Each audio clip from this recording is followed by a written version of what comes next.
em nome da segurança, estamos todos a aceitar que as nossas relações sejam mantidas em suspenso, que a nossa liberdade de movimento seja limitada, que os nossos mortos sejam enterrados ou incinerados sem os habituais rituais fúnebres.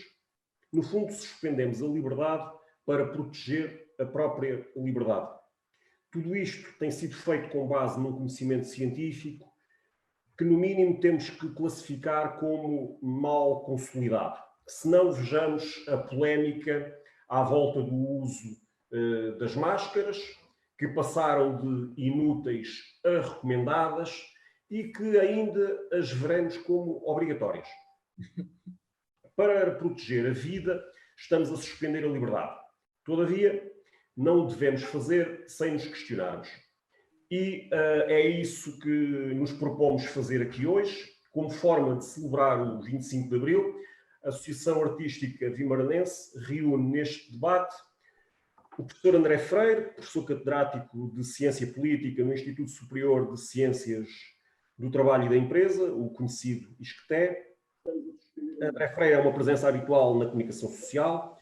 Estamos habituados a lê-lo no público, no Jornal de Letras, a ouvi-lo na rádio, a vê-lo na televisão, enfim. José Adelino Maltês, professor catedrático do Departamento de Ciências Jurídico-Políticas no Instituto de Ciências Sociais e Políticas da Universidade de Lisboa, fundador da Associação Portuguesa de Ciência Política, escritor, poeta, professor e também uma presença regular nos nossos média. E Francisco Teixeira, o presidente da Associação Artística Vimaranense, que promove este debate, doutorado em Filosofia, especializado em Organizações Educativas e Administração Educacional, professor do ensino secundário e também colunista habitual no Jornal Público. Os nossos convidados estão aqui para nos ajudar a responder à questão: está a pandemia a ameaçar a democracia? Associam-se também a esta iniciativa o Jornal Mais Guimarães e o Tribuna Alentejo, que retransmitem nas suas redes sociais o debate que aqui vamos fazer. O meu nome é Rui Dias e fui convidado para uma tarefa que me parece fácil, portanto, uma tarefa de moderar pessoas moderadas. Eu começaria por lançar aquilo que considero uma provocação, mas que me parece uma boa base para arrancarmos no nosso debate. E a questão é a seguinte: quando falamos de democracia, nós aqui, mas na nossa sociedade em geral, quando falamos de democracia, será que estamos todos a falar da mesma coisa? E pergunto isto porque há poucos dias conversava com uma professora de História do ensino secundário que me contou um fait divers, mas que nos diz alguma coisa sobre o entendimento que podemos ter da democracia. Ela falava-me do problema que teve em explicar a um aluno, penso que de ensino secundário já, portanto 10º, 11º, 12º, que a RDA era, na realidade, a Alemanha de Leste. O aluno estava convencidíssimo e insistia que a professora estaria com certeza a cometer um erro, que a RDA era com certeza a Alemanha Ocidental. E a partir daí desenvolvi esta questão: será que quando falamos de democracia estamos todos a falar da mesma coisa? E passava a palavra ao Adelino Maltês. Não sei. A democracia, se eu for ali ao Rousseau, posso começar com uma provocação. É uma coisa que de facto nunca existiu, de facto nunca vai existir, só se os homens se tornassem anjos, mas as sociedades adquiriram uma norma a que chamam democracia, e ela existe quando nós somos bem educados e a temos dentro de nós. Ora bem, aquilo que nós falamos de democracia, não custa assim muito a explicar, tem a ver com uma tradição de sonho que vem da Grécia Antiga e que se discute há 25 séculos. É essa coisa que está plasmada na Constituição Portuguesa, que existe com a mesma compreensão em todos os países do projeto europeu e que, apesar de tudo, não é ofendida por nenhum regime, nem o regime da China, que também diz que é uma democracia, mas à maneira dele. Julgo que os únicos países que não são democracias são algumas monarquias absolutas, como a da Arábia Saudita e o Vaticano, porque não é o povo que manda, quem manda é o Espírito Santo. Não vamos entrar nessa discussão filosófica, vamos voltar há 25 séculos e dizer qual é a condição sine qua non à política. Não é democracia, é política. É coisa pública, é república.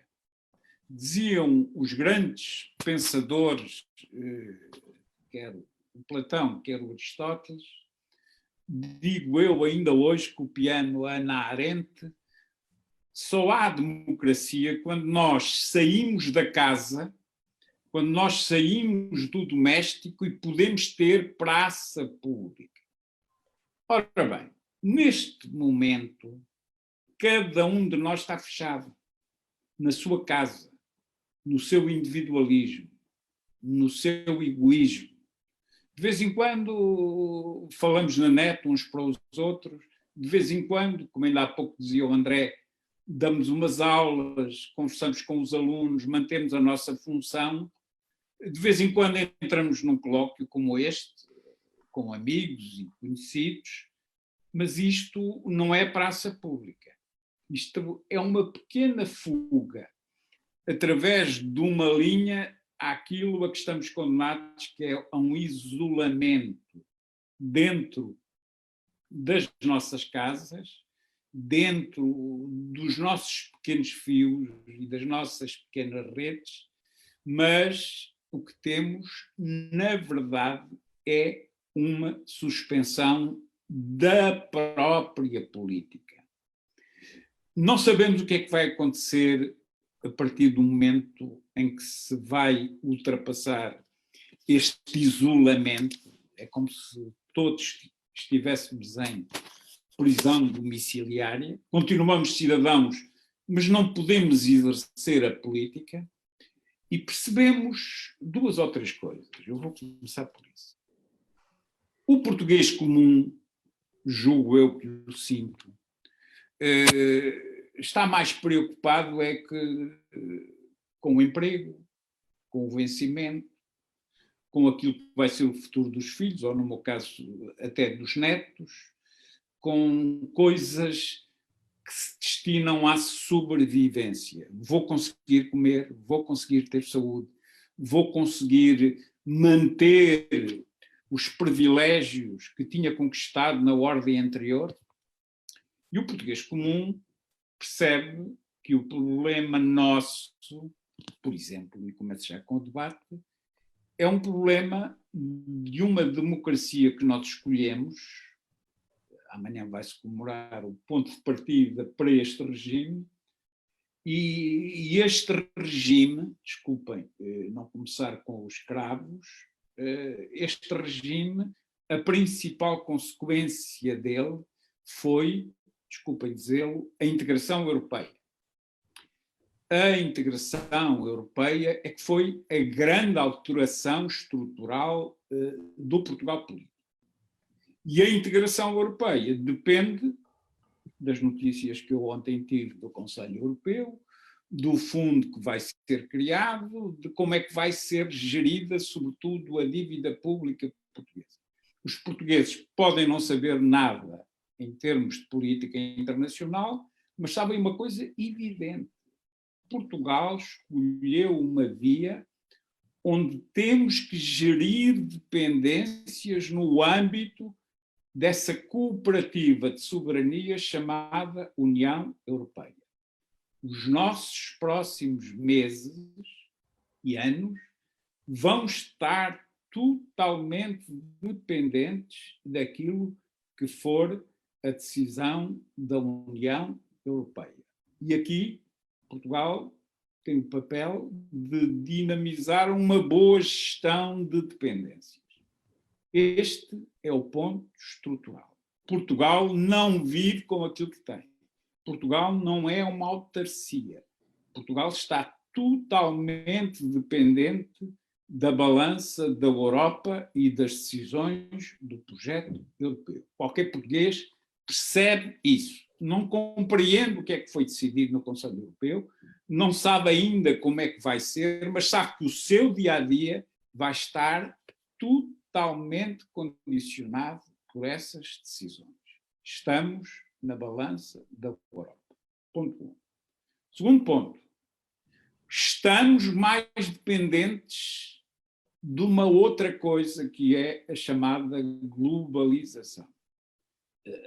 E a pandemia está um efeito que nos atingiu a todos e a cada um, é uma consequência de uma coisa maior, que é a globalização, que é um mercado global até para comprar ventiladores, máscaras. Quando eu vou à farmácia tentar obter umas luvas, tudo isso depende de um mercado mundial. A República Portuguesa, o governo português, que gera um Serviço Nacional de Saúde Pública, todos os dias nos comunica que foi ao mercado, que analisa os produtos do mercado mundial. Estamos navegando na interdependência da globalização. Eu disse isto porquê? 1, 2, 3. Para de uma forma brutal dizer o seguinte: e há democracia no meio disto tudo? Começo pelo fim. Não. Na globalização não há geodemocracia. Há geofinança, há alguma geoeconomia, mas, apesar dos esforços do nosso Guterres, que é secretário-geral da ONU, a ordem mundial, aquela que mais efetivamente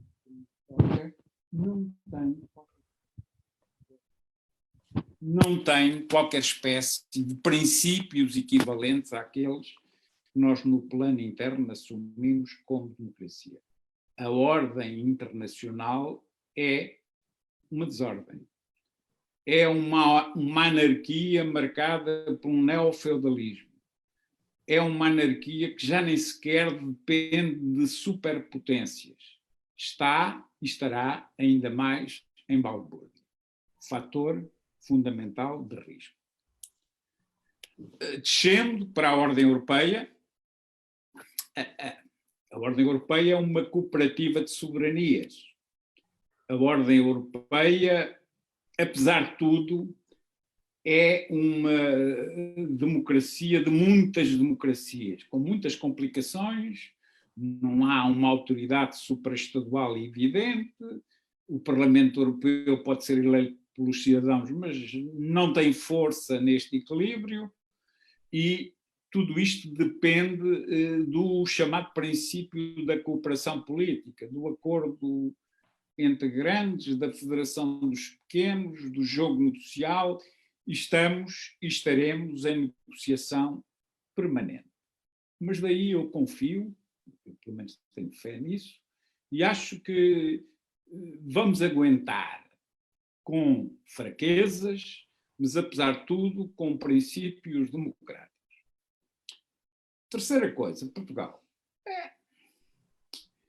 Portugal, temos órgãos, temos Constituição, temos uma prática de separação de poderes, de interdependência. Nasceram estes poderes quase todos de processos eleitorais constitucionais democráticos, têm as suas legitimidades. O povo, através da democracia representativa, escolheu, e neste momento isso não é problema, porque somos geridos por aquilo que se costuma dizer quanto às refeições, pelos restos de ontem. E os restos de ontem não padecem de falta de legitimidade, nem sequer padecem de falta de consenso, porque todos percebemos que eles são demasiado fracos para este tipo de global, de integração europeia e, sobretudo, de globalização. Neste sentido, voltando atrás, em primeiro lugar, tenho confiança nas instituições portuguesas. Compreendo o estado de emergência, tenho alguns medos relativamente às liberdades, mas eu digo só uma coisa: as liberdades não é o Senhor Estado que me as deu, não é a Constituição que me as dá. As principais liberdades são conquistas naturais, dependem do meu castelo, dependem de mim. O que é meu, eu não entreguei a ninguém e posso recuperá-lo, posso resistir. Portanto, não estou muito preocupado porque até nem tenho medo, politicamente falando, dos meus representantes. Temos um equilíbrio negociado, temos um Parlamento que funciona, temos partidos que já conhecemos, isto é, sabemos quem são os atores e conhecemos muito bem o Sr. Presidente, o Sr. Primeiro-Ministro. Portanto, eu aí não tenho medo no plano interno, não tenho ameaças, não sinto inimigos. Sinto que tudo isto vai desabrochar no dia em que voltar à praça pública e não vejo nuvens negras no horizonte. Tenho mais medo de não haver uma decisão europeia. Tenho um receio terrível que possa acontecer uma desagregação daquilo que conquistámos na Europa. Aí tenho mais medo do processo democrático português. Entro mesmo em temor quando vejo conflitos que parecem insanáveis pelo discurso político, porque sem isso eu teria que reconstruir qualquer coisa, e era muito difícil, porque o meu vizinho, o Estado espanhol, não tem condições para ter esperança ainda, porque entender-me restritivamente, porque isso vai sempre acontecer com o Estado espanhol, com a França, com a Itália, eventualmente com a Alemanha, é muito complicado, era pior que um Brexit, esse momento de receio, mas, apesar de tudo, estou com alguma confiança no caminhar em conjunto e sinto-me muito mais seguro de ter estes companheiros de viagem do que andar agora aqui a correr atrás de chineses ou até do amigo americano. Portanto, aí tenho alguma confiança, não estou com receios, as nuvens não parecem tão negras como, às vezes, no meio de uma negociação, elas ameaçam, e, portanto, estou com alguma segurança de termos um quadro para podermos recuperar. O problema é saber como é que vamos correr depressa para voltar a ter economia, para voltar a ter sociedade. Portanto, este medo é suficientemente forte para eu não prometer nada a mim mesmo quanto ao futuro. Depende do meu aforro, depende do meu emprego. Estou como o André ou o Francisco. Sinto-me bem profissionalmente.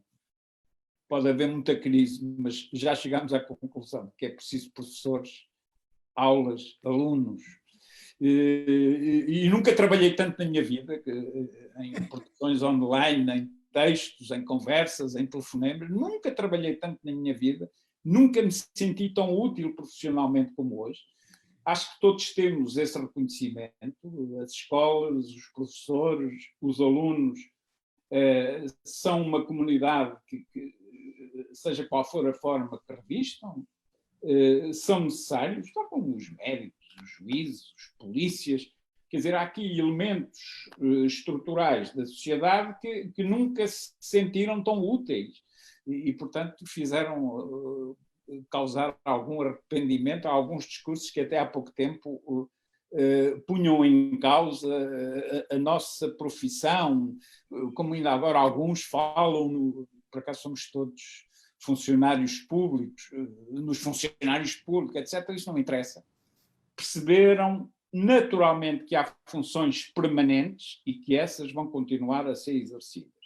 Mas o meu problema é ver os outros, é ver o tipo de economia que eu tinha gerado, uma economia do oportunismo, uma economia dependente de turismo, de startups, de empregos que se geravam.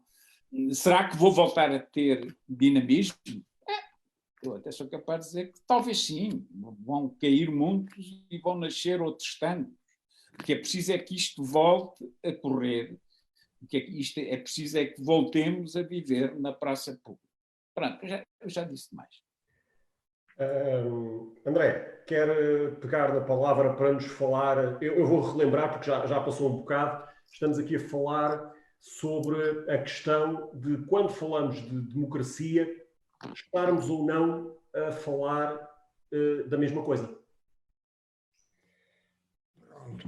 Eu acho que quer dizer, eu em primeiro lugar devo dizer que comungo de muitas das coisas que o Adelino disse, globalmente. Em algumas coisas serei um pouco mais otimista, noutras serei um pouco mais pessimista. Dê-me só um segundo. Olha, fecha lá aí a porta que é para eu não estar a incomodar com o outro. Fecha a porta. Pronto, mas agora começando pela... Eu acho que também gostei da abordagem da questão da política e da necessidade da deliberação presencial, em conjunto, de estarmos juntos como o princípio da política. Acho que é uma ideia interessante.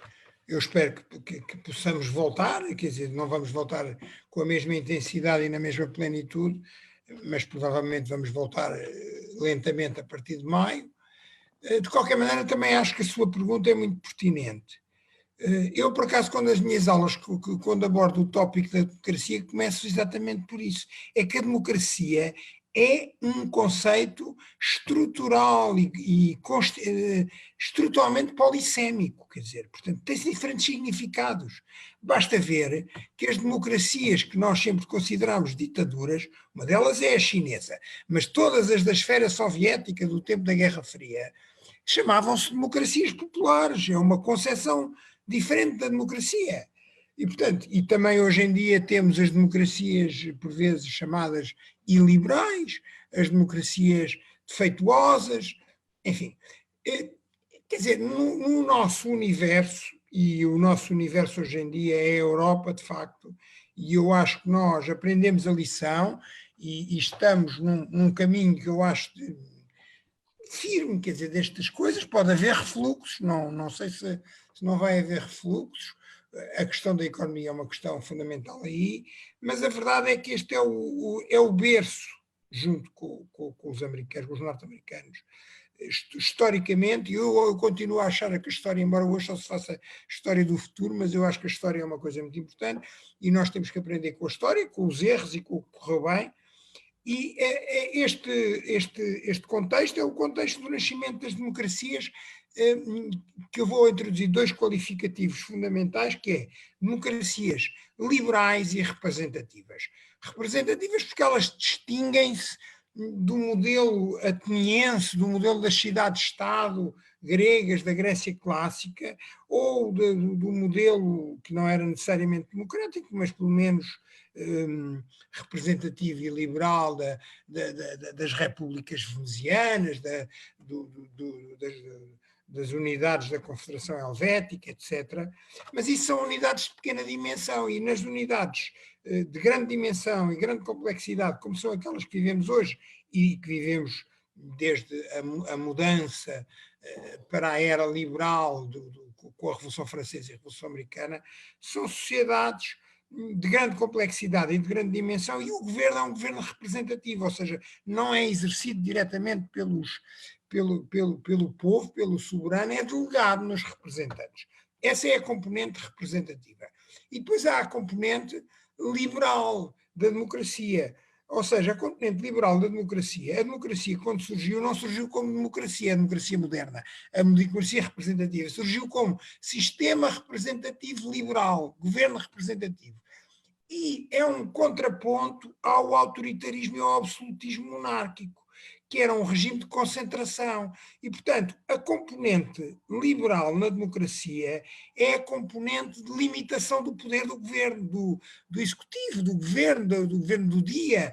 É a ideia dos direitos fundamentais, dos direitos das minorias, que devem ser preservados mesmo quanto à vontade da maioria, que são protegidos constitucionalmente, são os direitos fundamentais, que não podem ser usurpados pelo governo do dia. E isso está protegido constitucionalmente e é uma herança do liberalismo político. E essa questão é a questão que depois também entronca na separação de poderes, na divisão de poderes, quer dizer, que é como uma forma de controlar a concentração, a tirania, a arbitrariedade, limites ao poder. E, portanto, essa, digamos que é a componente liberal dos sistemas democráticos representativos modernos nos quais vivemos.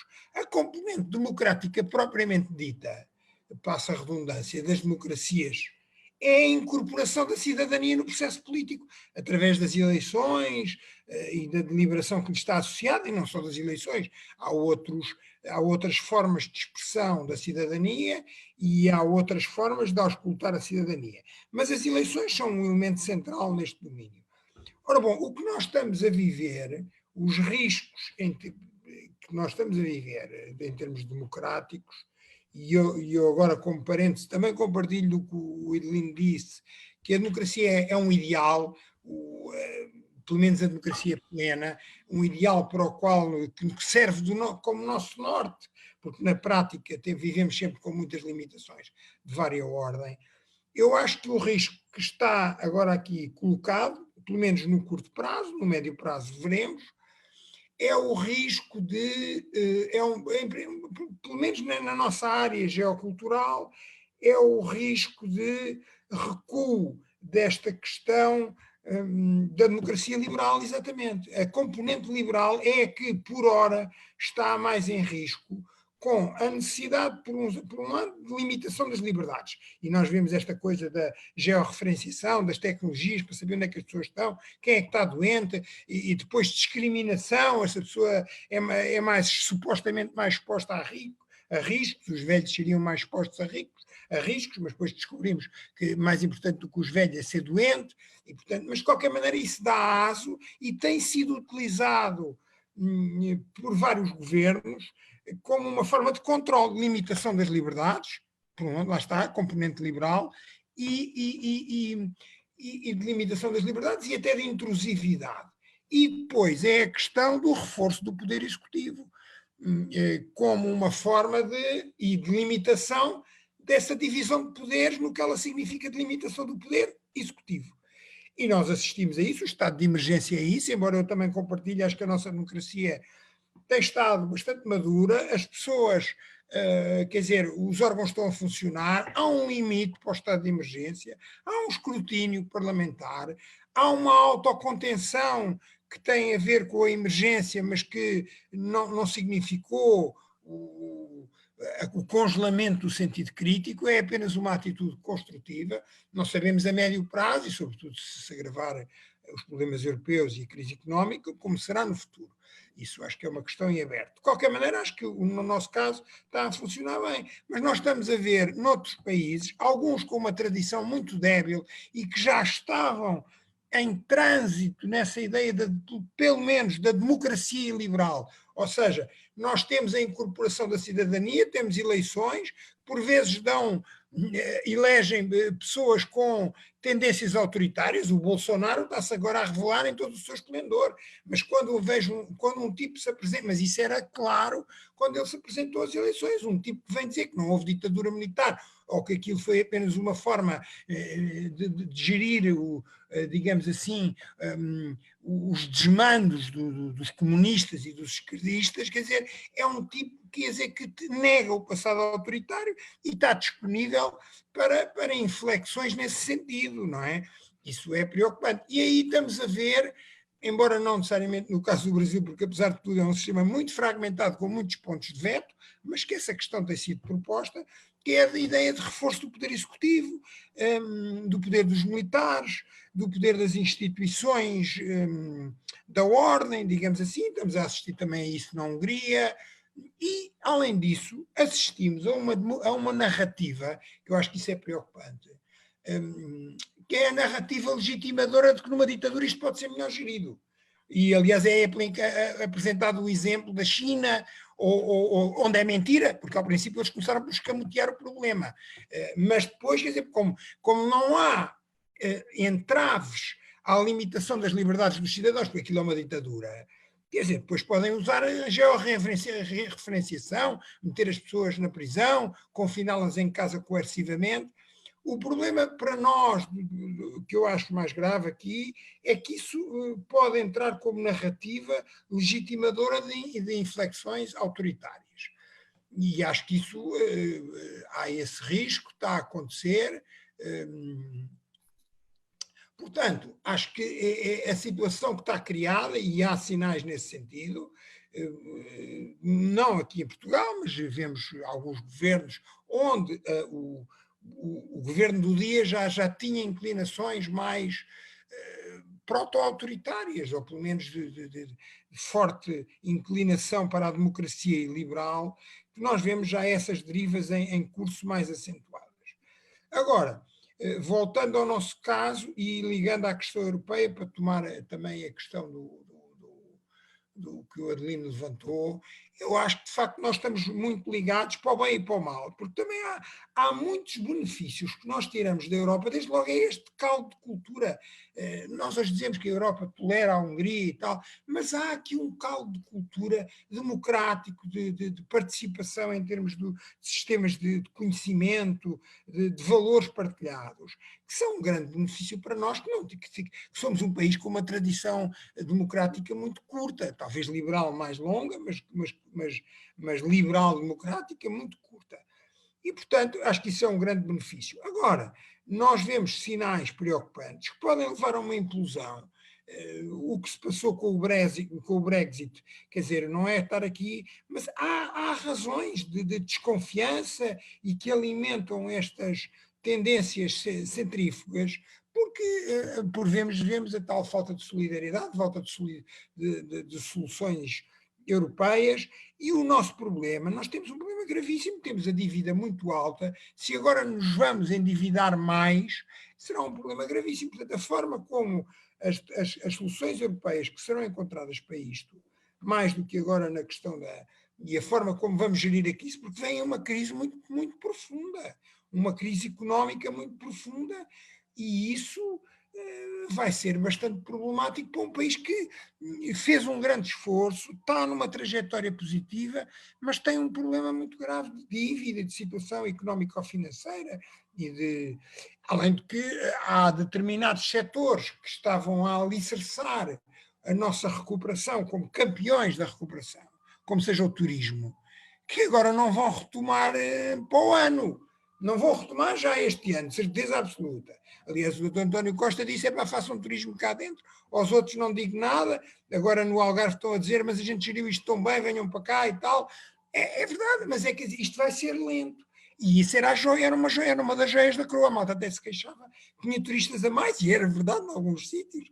Quer dizer, eu queria um problema de qualidade de vida, mas agora vamos se calhar chorar pelos turistas. André, vamos ouvir o Vamos ouvir, sim, senhor. Vamos ouvir o Francisco sobre a questão da... Acho muito bem, reprima. Antes de falarmos da questão da economia. Exato. Francisco, recentrando, a questão era, o nosso ponto de partida era se quando falamos de democracia estamos todos a falar da mesma coisa. Eu acho que o André e o Zé Adelino, de alguma maneira, já responderam. O conceito de democracia sempre foi um conceito polissémico e não é no século XX nem no século XXI aquilo que era em Veneza ou que era na Grécia Antiga. Antes de mais nada, quero dizer que a Presidente da Associação Artística é Eva Machado, eu sou o anterior Presidente e, se quisermos, um dos dinamizadores da Associação. Bom, mas a Grécia clássica inventou uma forma de democracia que acabou por se transformar na nossa atual democracia através de uma mediação absolutamente central, que foi a mediação da Revolução Americana. Quer dizer, a democracia que nós hoje vivemos, em grande parte, é uma confluência, uma mediação entre os Federalist Papers e a Revolução Americana e a democracia de tipo direta, especificamente americana. Justamente a democracia americana vem introduzir, por exemplo, a separação de poderes, quanto à democracia original, passa a expressão, fundacional grega, onde não havia sequer separação de poderes. E, portanto, esta questão da separação de poderes, dos direitos fundamentais, do constitucionalismo, dos checks and balances, são decisivos para a ideia que hoje a questão da liberdade de expressão, da liberdade de imprensa, a questão da inviolabilidade da consciência, da prática religiosa, por exemplo, veio reconfigurar a imagem comum que no mundo ocidental nós temos de democracia e que é, grosso modo, a que vivemos e que está na base do constitucionalismo português também, que vem do 25 de Abril e que amanhã comemoramos. Mas como o André já disse, e penso que o Zé Lino também, nada disto é garantido. Bom, a Hungria é duvidosamente uma democracia. Há quem diga que não é de todo uma democracia neste momento. A Polónia, certamente, não é uma democracia à imagem do que é Portugal, ou a França, ou a Grã-Bretanha. Há quem diga que é uma semidemocracia, ou uma pós-democracia. E, portanto, eu acho que, sem querer fazer, enfim, figura de pitonisa, né, das más notícias, eu não seria, talvez, tão otimista neste momento como, por exemplo, o Zé Delino foi no início desta conversa. Bem entendido, Portugal em concreto e muito em particular, neste momento presente, neste momento singular, não tem problemas graves de, se quisermos, de gestão daquilo que é o nosso regime democrático, liberal e constitucional. As instituições funcionam, não há pulsões fortemente antiliberais, embora haja pulsões antiliberais também em Portugal e também pulsões antidemocráticas. Alguns dirão que é uma blague, alguns dirão que foi simplesmente uma asnerola, mas o facto de termos, por exemplo, um líder da oposição, o líder do PSD, o Rui Rio, a dizer que criticar o governo é antipatriótico, retomando, talvez sem saber, não faço ideia, uma expressão salazarista, pode ser simplesmente uma blague, mas é altamente perturbador para os nossos tempos. O facto de termos quase 200 personalidades, entre elas o secretário-geral da UGT, os CEOs das 3 mais importantes empresas de telecomunicações em Portugal, a pedirem ao governo que introduza a georreferenciação das pessoas doentes com Covid, e eles dizem infectados, como dizem uma parte significativa dos políticos e dos jornalistas, essa história do infectado, de quem tem uma mancha, de quem está atacado por algo de maléfico, por um mal, como antigamente se dizia, do cancro, sem se aperceberem que esta ideia do infectado é uma ideia medieval, verdadeiramente medieval. Da peste. É da peste, exatamente. A peste como mal, o cancro como mal. Agora são os infectados. Não é? Podiam dizer as pessoas doentes com Covid, mas não. Dizem os infectados, que é uma espécie de uma paráfrase dos pesteríferos, não é? Há aqui alguns sinais. O facto, por exemplo, absolutamente espantoso, de toda a gente achar normal que há 2 ou 3 dias aparecesse o chefe de Estado-Maior-General das Forças Armadas a dizer que, com grande heroísmo, com grande sentido patriótico, que vai enviar equipas, com acordo do governo, naturalmente, e 80 equipas para as escolas, para educar os alunos e os professores, para ensinar os alunos e os professores a protegerem-se contra o Covid e a usarem máscaras, pondo militares nas escolas. Enfim, tudo isto pode simplesmente fazer-nos sorrir com uma boa consciência de que a nossa democracia, a nossa Constituição, o nosso Tribunal Constitucional, os nossos partidos são muito sólidos. Ou podemos achar que há aqui um ar do tempo que, se não afeta do ponto de vista estritamente legal as nossas instituições, pode vir a provocar, e está a provocar, eu tenho a sensação que está a provocar, algo que pode ser verdadeiramente mortífero a prazo para a democracia conforme a concebemos hoje, que é uma dessensibilização democrática. O Zé do Lino, logo no início da sua intervenção, dizia, de maneira não só poética, mas absolutamente verdadeira, que a democracia está dentro de nós e não depende de um estado de emergência. Isso é absolutamente central. A democracia depende, em grande parte, da nossa sensibilidade, da nossa capacidade de nos sintonizarmos de uma forma talvez quase religiosa, com a ideia de que há um fundo intocável em cada um de nós que se joga através da liberdade e da soberania popular. Acontece que essa sensibilização pode se dessensibilizar. Particularmente os mais jovens podem provocar-se um efeito de dessensibilização que conduza a que aquilo que parecia algo absolutamente seguro, na verdade não seja seguro. Aliás, mais do que isso, o facto deste governo, de uma maneira embora simbólica, aliás, não estou a ser rigoroso, não foi este governo, e primeiro o Presidente da República, depois o governo, depois a maioria na Assembleia da República, incluindo os partidos de esquerda, vale a verdade, com exceção à esquerda do Partido Comunista Português, terem aceito que no decreto regulamentar de estado de emergência fosse incluída uma assimetria de direitos para as pessoas com mais de 70 anos. É algo que a qualquer, enfim, eu diria, consciência bem formada só pode repugnar, embora com efeitos meramente simbólicos, porque depois na prática as exceções são tantas para as pessoas de 70 anos poderem sair à rua que aquilo quase não tem efeitos verdadeiramente práticos. Mas, na verdade, só o facto de estar isto, a discriminação por idades, ou a discriminação por doenças, invertendo o princípio constitucional de que as pessoas não podem ser discriminadas assimetricamente, têm que ser protegidas, como aliás disse o professor Reis Novaes, têm que ser especialmente protegidas, porque eventualmente têm especiais fragilidades.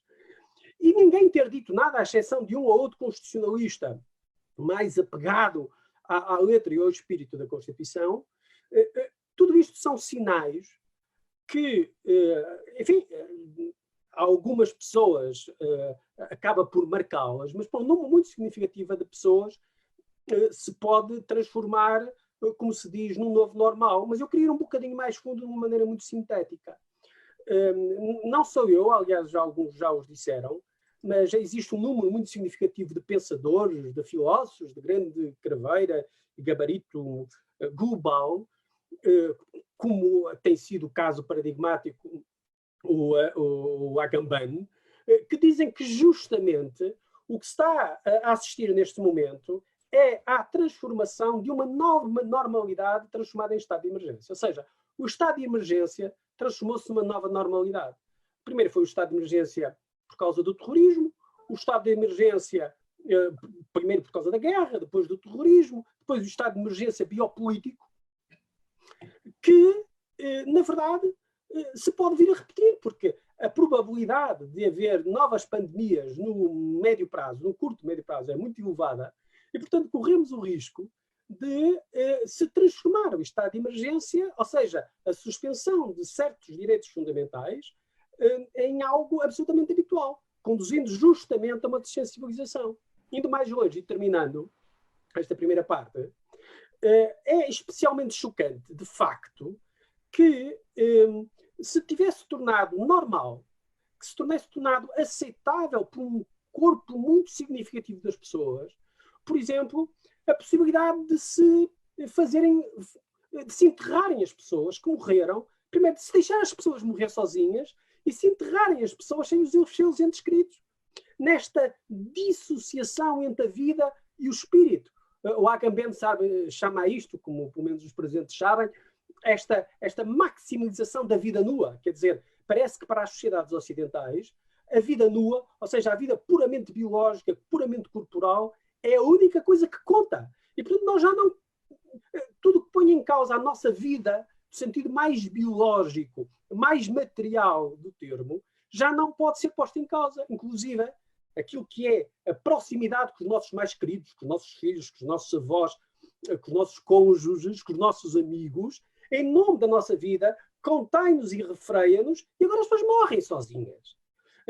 O Agamben cita um exemplo absolutamente espantoso, que é o do Papa Francisco ter dado aqui há um ano e meio, um exemplo notável de solidariedade universal, que foi ter-se deslocado a uma leprosaria e ter abraçado e beijado os leprosos. Toda a gente sabe que o exemplo da leprosaria é um dos exemplos medievais mais clássicos de como as pessoas infectadas, lá está, com um mal biológico muito particular, eram afastadas, eram atacadas e eram confinadas, impedindo-as de fazer a sua vida social e a sua vida cívica. E a própria Igreja Católica, que faz do contacto com a morte, do contacto com aquilo que é frágil, algo que não pode ser posto em causa, a própria Igreja Católica produziu um efeito de distanciamento do espírito relativamente ao corpo. E este efeito de que, a partir de agora, todos nos fechamos em casa, de que nada vai ser igual, tudo vai ser diferente. A partir de agora vamos deixar de nos poder abraçar, de ter confiança, vamos ter confiança uns nos outros, vamos precisar de eventualmente, cédulas ou certidões de saúde para podermos ter certo tipo de relações sociais. É algo que afeta diretamente aquilo que é o coração da nossa cultura e da nossa civilização, que é o encontro. O encontro. E não é o encontro digital, é o encontro físico, o encontro analógico. E o que se repara é que começa a aparecer uma espécie de um novo dogmatismo, uma espécie, alguns autores chamam-lhe justamente uma espécie de novos teólogos da ciência, não é? Uma nova teologia científica, afastando os heréticos, aqueles que, de alguma maneira, põem em causa as verdades científicas tidas como inabaláveis, que se transformaram nos padres, não é? Nos novos mediadores com a verdade divina, pondo em causa justamente a liberdade, os direitos fundamentais, a dissidência, a diferença e a livre opinião. Eu não estou assim... Concluindo, Francisco, para conseguirmos ir a mais técnicos. Mais um autor da minha especial predileção, que é o Sloterdijk, que aqui há uns dias, há exatamente um mês, dava uma entrevista a um jornal francês em que perguntaram justamente esta coisa que o André falava há bocado, mas a China vai se apresentar ao regime chinês, que é uma ditadura, aliás, brutal, verdadeiramente brutal, relativamente aos direitos humanos e às pessoas concretas. A China agora vai se apresentar ao Ocidente como uma grande referência da gestão estratégica das sociedades e vai pôr em causa os nossos direitos fundamentais. E o Sloterdijk respondia com muita piada, naquele tom irónico e corrosivo, dizendo, não se preocupe que isso também acontecerá no mundo ocidental, é apenas uma questão de tempo.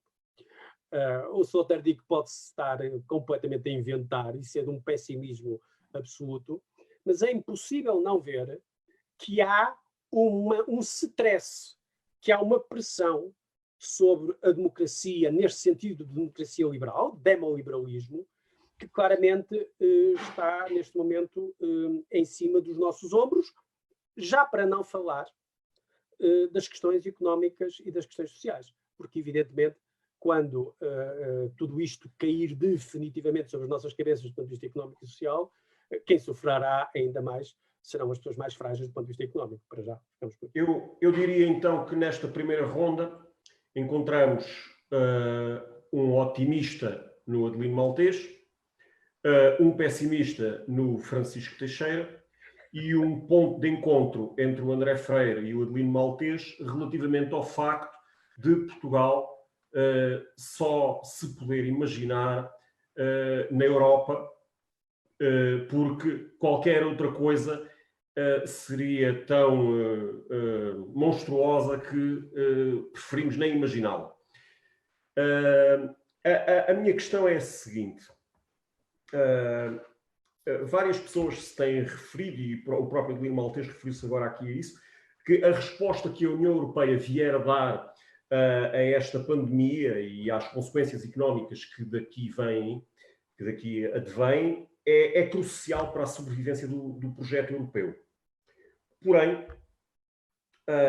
frequentemente também agora nesta pandemia, embora a negociação da resposta a esta pandemia já tenha andado a saltar nas várias capelinhas europeias, e também isso é significativo. Mas frequentemente, quando se trata de negociar alguma coisa na Europa, aparece o chefe do Eurogrupo, o presidente do Eurogrupo, Mário Centeno, agora neste caso, no passado outros, mas agora o Mário Centeno, o nosso Ronaldo das Finanças, em grande destaque, sendo que os portugueses não votaram no presidente do Eurogrupo, e o Eurogrupo é até um órgão com uma existência pouco formal.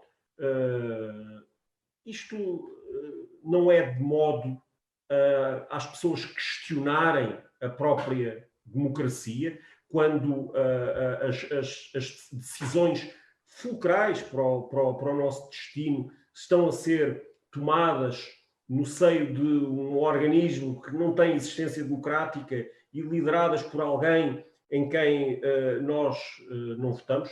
Eu daria a palavra ao Francisco, que ele parece interessado em... Eu não falei da União Europeia, mas tinha, enfim, porque não dá para falar tudo. A primeira agora começa e fico para o último.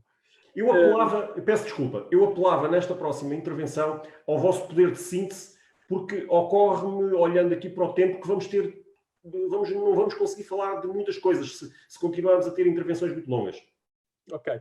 Francisco. Não, relativamente à questão da União Europeia, Portugal só tem verdadeiramente futuro como um país que tenha alguma esperança no futuro, com alguma expectativa de vida e de qualidade de vida e de justiça no contexto de uma Europa federal.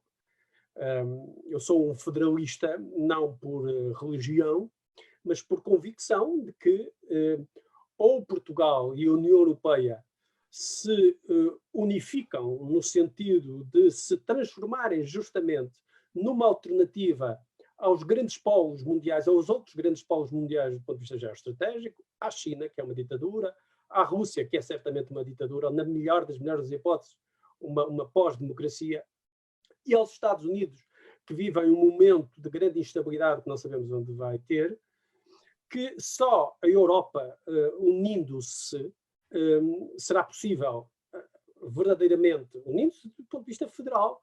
Não vou aqui fazer o desenho da Europa Federal, mas só unindo-se se pode transformar num verdadeiro espaço referencial de democracia liberal e de justiça económica para o mundo. E Portugal, muito mais, quer dizer, ou Portugal está dentro desse projeto, ou dada a pequenez do nosso país, do ponto de vista económico, sobretudo, bem entendido, as dificuldades serão imensas, e nós hipotecaremos a possibilidade de termos uma vida razoável nas próximas gerações. Eu acho que vale a pena algumas pessoas pensarem que há estudos que apontam no sentido em que a geração dos meus filhos provavelmente terá menos esperança de vida do que a minha. E muito, muito provavelmente terá um nível viverá num mundo com um nível de desigualdade muito superior àquele que se viveu na Europa, nos Estados Unidos, nos anos 50, 60 ou 70, o que aliás já ocorre neste momento. E que, portanto, ou a União Europeia se une através dos mecanismos que se encontrarem, e evidentemente que a questão da mutualização da dívida é já um mecanismo de federalização para se criar como polo atrator e difusor e prosélito da democracia liberal, ou então, de facto, a China, a Rússia, os Estados Unidos poderão, uns Estados Unidos voláteis, não é? Os Estados Unidos voláteis poderão certamente fazer recuar aquilo que nós dávamos como fundamental. E, portanto, concordo aqui integralmente com o Zé Delino, que talvez a principal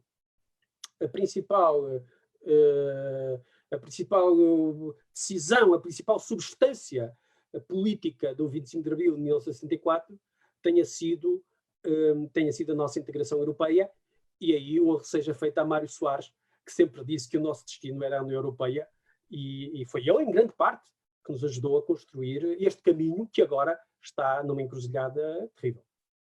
Adelino Maltês, o Eurogrupo a tomar decisões sobre as nossas vidas e a levantar questões nas pessoas sobre a democracia no seio da própria União Europeia.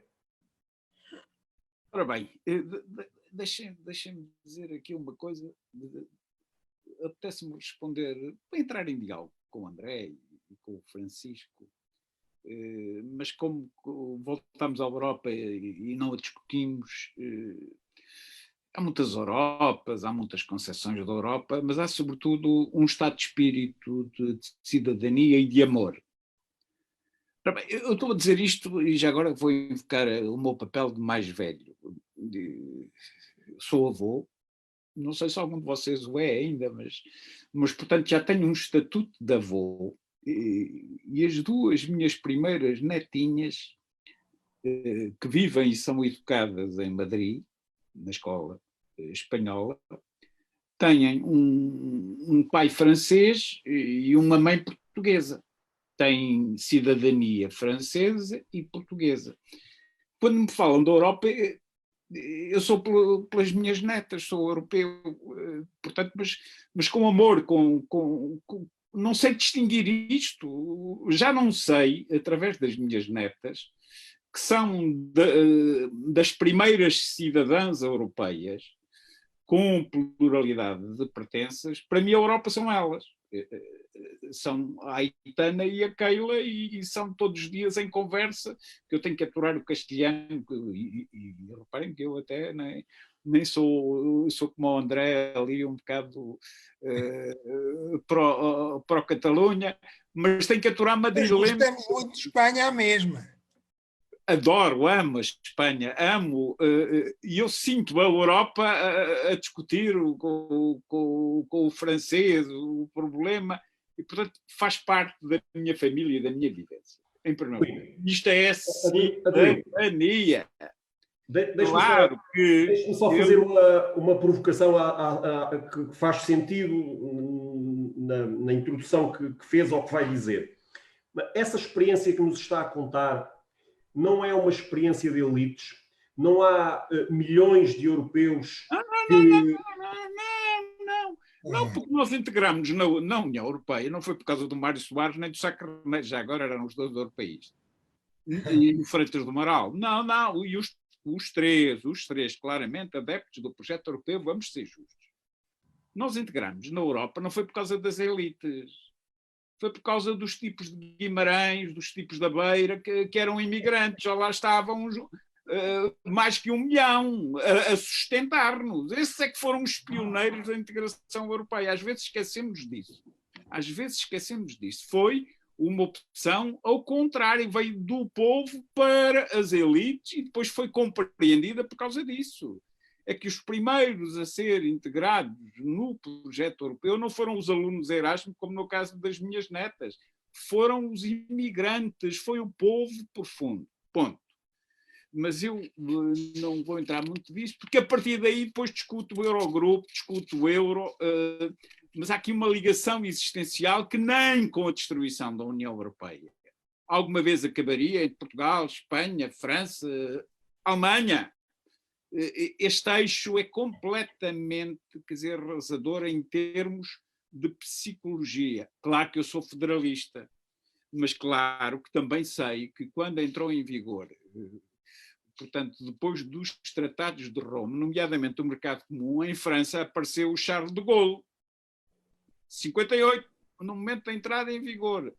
E o de Gaulle alterou o princípio da integração política federalista inicial e corrigiu aquilo com o princípio da cooperação política.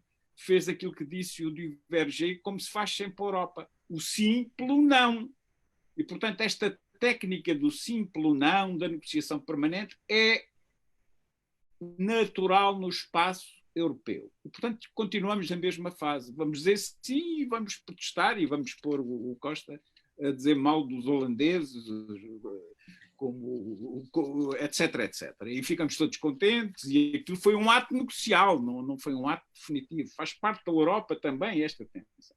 Mas o que eu queria dizer aqui, invocando o meu sentido patriarcal, talvez nós todos, não sei se estou a errar, mas era o único que tinha direito de voto em 1974. E por isso eu quero dizer que é muito fácil definir democracia, muitíssimo fácil. Quem esteve nas filas no dia 25 de abril de 1975 para votar, e foi votar contra o poder revolucionário, contra os golpes que se estavam a tentar fazer, que não queriam levar a este tipo de democracia, sabe muito bem o que é a democracia. Em Portugal, a democracia é o sufrágio universal. O que temos nesta democracia de base para o contrato social foi integrar e fazer reconciliar o sufrágio universal com o demoliberalismo. Claro que o demoliberalismo português tem 200 anos. Vamos comemorar este ano 200 anos da Revolução de 24 de agosto de 1820. Somos mais velhos do que parece. Somos muito antigos neste processo. Já discutimos a Europa e o papel de Portugal na balança da Europa desde que o Garrett publicou Portugal na balança da Europa. Mas havia aqui um problema em todo o demoliberalismo. É que o demoliberalismo era para as elites, era para um sufrágio restrito e censitário, era para o grupo dominante. O demoliberalismo era o cão de guarda da propriedade alimentado em impostos. E no século XX houve aqui um problema gravíssimo. Desculpem que isto é a resposta um pouco ao André. É que a ditadura elegeu o Carmona como Presidente da República com 761 mil votos. E a República anterior ao 28 de maio, no máximo de todos os votos em todos os partidos nas eleições de 1925, só chegou aos 400 mil. E a ditadura em Portugal é uma coisa complicadíssima, porque diz: eu, ditadura, sou mais democrático do que a República Liberal ou que a democracia liberal. Era um problema gravíssimo, que era uma república e uma monarquia liberal que não queriam o sufrágio universal e inventavam desculpas, e só quem soubesse ler, e só quem não sei o quê, e só quem não fosse polícia, blá blá. E a ditadura entrou nesta brecha. A Constituição, aprovada em 1933, teve quase 1 milhão de votos a favor. E depois mas contaram os gajos que se abstiveram a favor. Imensa desculpa, teve 1 milhão e tal, 300 mil. Eu tenho aqui os números. O que é que aconteceu para fundarmos esta democracia? É um processo que vai, sobretudo, de 25 de abril de 64 a 25 de abril de 1975. Não sei porquê, ainda hoje não percebo muito bem, como por milagre, praticamente com o mesmo tipo de direito de sufrágio, porque o Marcelo Caetano tinha introduzido o sufrágio nas mulheres, nós passámos, e estava agora ali a confirmar, e este milagre, que é um milagre da democracia, é que eu gostava, ainda não o entendi bem, mas é um problema magnético. Passámos, no tempo de Marcelo Caetano, de 1.800.000 recenseados, como havia recenseamento obrigatório, para 6.321.372 recenseados. E isto significou que nós construímos o nosso contrato social em torno da revolução do sufrágio universal. E isto fez com que a democracia deste regime, olha, estou a dizer bem disto, acabasse por fazer uma reconciliação do modelo demoliberal elitista com as massas, com o povo em sentido amplo. E este tipo de promessa que fizemos, o cidadão que esteve na bicha para votar, até votei contra até votei contra os que tinham nessa altura papel ministerial e poder revolucionário. Também votei nos malucos, cada vez que me lembro, votei no PPM, mas votei. O cidadão que esteve nesse ato de comunhão fundadora do modelo sabe muito bem o que é a democracia. Nós não temos dúvidas sobre isso, e isso nem sequer está em causa, porque nem sequer há inimigos, nem ameaças suficientemente fortes. E, portanto, há aqui um pacto fundador que está muito resistente, que naturalmente, quando voltarmos à praça pública no fim da pandemia, se calhar vai ter novos partidos. Talvez, era necessário, já andámos, pelo menos eu e o André já andámos cada um já temos 3 a tentar, porque não concordámos com os partidos que tínhamos. Talvez surjam. Tenho um problema para mim fundamental, que é, estou a olhar ali para a televisão e para os grupos de comunicação social. Ao contrário de 1974 e 75, eu não tenho jornalismo verdadeiramente livre e com empresas livres. Eu estou reduzido a um controle de grupos de comunicação social, que até é o mesmo que estava já desde 1963, o Balsemão, uma TVI que agora aparece um Galinha e já apareceu a Cofina a querer comprar, a CMTV. O espaço do poder, digamos assim, do jornalismo em sentido amplo, nomeadamente a informação televisiva, está muito reduzido. Os telejornais de hoje, hora a hora... Vamos deixar essa questão da... Parecem ser comentários do tempo do CNI e do salazarismo, só presença oficial, palavra de ministro, conferências de imprensa, boletins. Portanto, quando nós regressarmos à pasta... Vamos dar a palavra ao André e vamos deixar essa questão dos média para uma nova ronda, porque parece-me que uma ronda. Poder de comunicação para termos política. Falta-nos imprensa, quer seja televisiva, quer seja escrita, livre, falta-nos jornalismo, e sem eles não temos uma construção de uma liberdade conjunta como fizemos, portanto, ao longo destes anos. André. Pronto. Esta pequena questão aqui, eu vou responder à questão do Eurogrupo, não é? Essa é a questão, não é? Se quiser, nós divergimos um bocadinho. Aqui ao Adelino, sobre os regimes políticos. Bem, o regime político da era moderna, da época contemporânea, da época do liberalismo político, que nós tivemos mais duradouro é a monarquia constitucional, não é? Isso durou muito mais do que este ainda, que ainda só vai a meio, não é? 70 anos, ou coisa assim. Ou mais, quer dizer.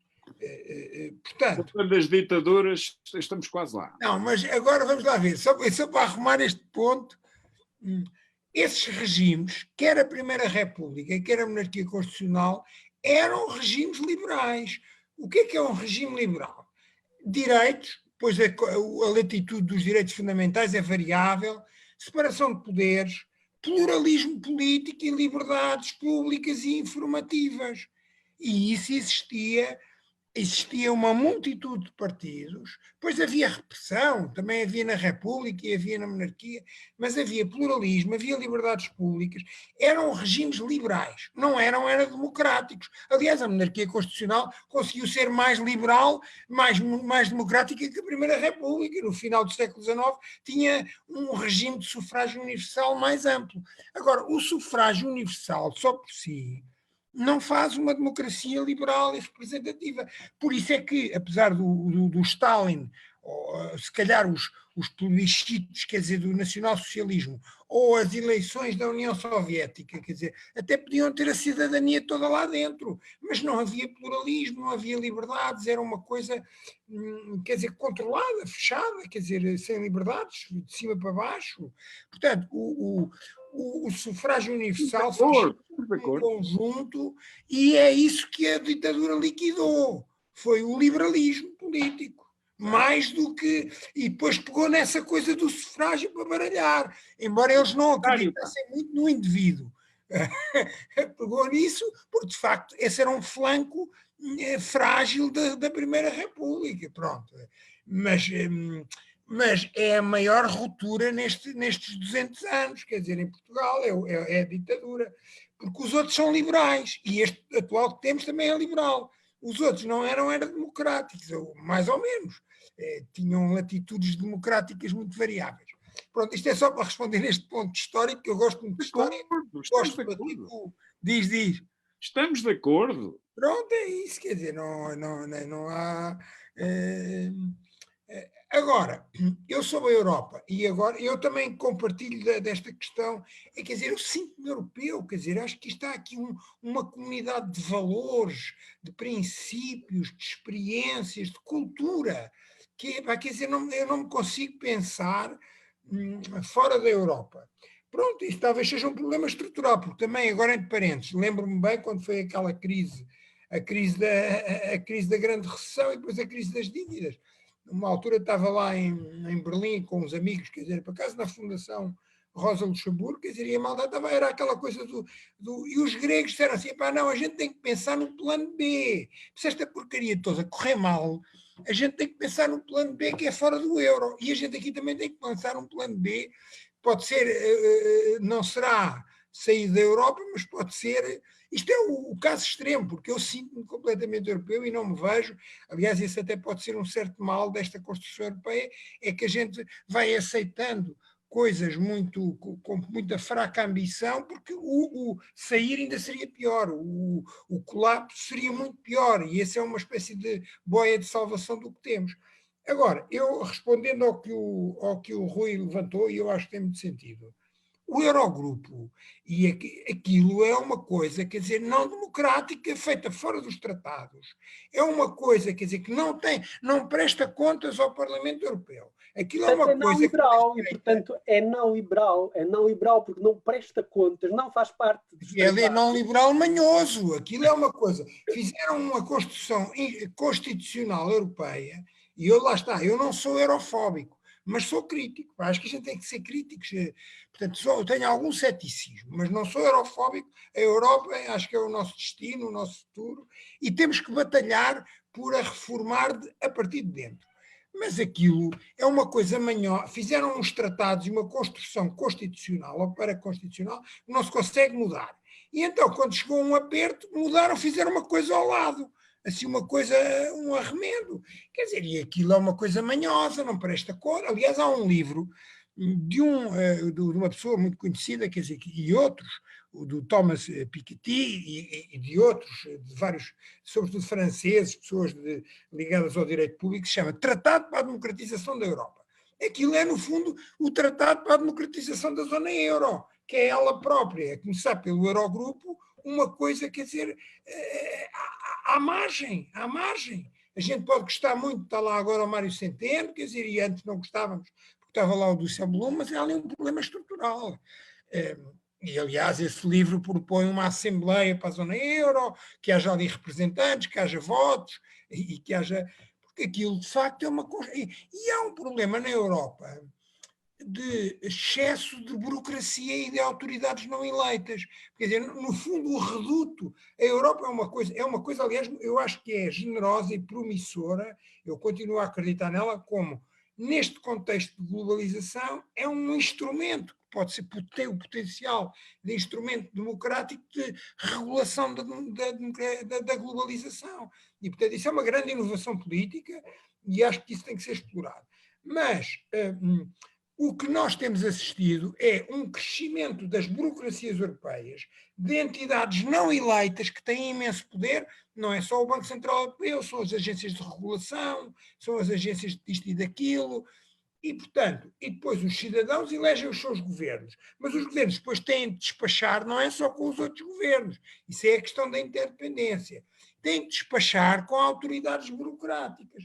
Portanto, eu acho que é uma discussão que agora tem estado arredada, mas há um problema de... Os populistas não dizem só coisas erradas, sejam eles de esquerda ou de direita, e há uma pertinência na crítica à falta de democracia europeia, porque há uma construção mastodôntica, em termos que é muito burocrática, tecnocrática, onde os cidadãos são pouco chamados a pronunciar-se. O Parlamento Europeu é a única entidade eleita, efetivamente, de voto direto, mas quase não tem poderes. Eles agora até fizeram, aprovaram uma coisa em favor dos recovery bonds. Todos, inclusive os partidos uniram-se, mas quem conta é o Conselho, que são os tipos que nem sequer foram eleitos para aquilo, eles foram eleitos para governar os países deles, cada um. E vemos que há aí um bloqueamento, quer dizer, agora eu acho que a Europa continua a ser o potencial de mudança e de inovação, eu acho que continua aqui. Também me revejo enquanto europeu, em termos culturais, políticos, quer dizer, não me vejo fora disto, quer dizer, mas isso pode ser um problema meu, porque lá está, lembro-me sempre dos amigos gregos, vocês têm que pensar no plano B se tudo correr mal. E se tudo correr mal, um gajo também tem que pensar nisso. Também é como diz o Adelino, provavelmente isto colapsava esta construção institucional, mas a Europa não desaparecia com isso. Agora, enfim, eu sobre a questão da China, agora ainda gostava de acrescentar duas coisas sobre a China e esta sedução do autoritarismo que gera melhor, que domina melhor as pandemias, é mentira, porque aquilo para já surgiu lá, depois foi escamoteado lá. Depois há um problema, não sei se vocês têm lido, isso tem sido pouco explorado na imprensa, mas já foi aflorado. Quer dizer, os cientistas, os tipos que têm estudado estas coisas, dizem-nos que esta epidemia, tal como outras anteriores, como foi o outro coronavírus de 2002, 2003, tem como epicentro a China e os mercados asiáticos de animais vivos selvagens, quer dizer, sem condições sanitárias. E depois a difusão é porque a China é o centro do capitalismo mundial hoje em dia, apesar de ser uma ditadura comunista, é o pior dos mundos, do meu ponto de vista. E, portanto, quer dizer, mas isto fala-se pouco. Pois há aquela coisa do Trump que diz que é o vírus chinês, não é? Quer dizer, André, acho que estamos a mudar de tema. Senhora, Rui, o Rui é que é o moderador moderno. Deixem-me lançar aqui, acho que estávamos embora estivesse a ser muito interessante, estávamos a fugir do tema. Deixem-me lançar aqui, dar aqui um salto para fazermos mais uma ronda e depois veremos se temos tempo para mais, mas não queria que fechássemos sem conversarmos sobre isto. Vocês relacionarão isto com a atualidade ou não? Não sei. Eu não vou falar especificamente da atualidade, mas estou convencido que irão relacionar isto com a atualidade.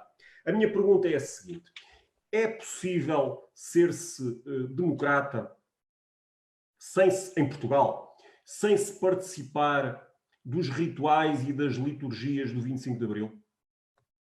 Sou eu. Lino Maltês. Ou se calhar agora íamos ao Francisco, porque trocamos aqui um bocadinho a ordem. Francisco, sim. A minha pergunta a minha resposta é o mínimo de ambígua que eu posso imaginar. Não é.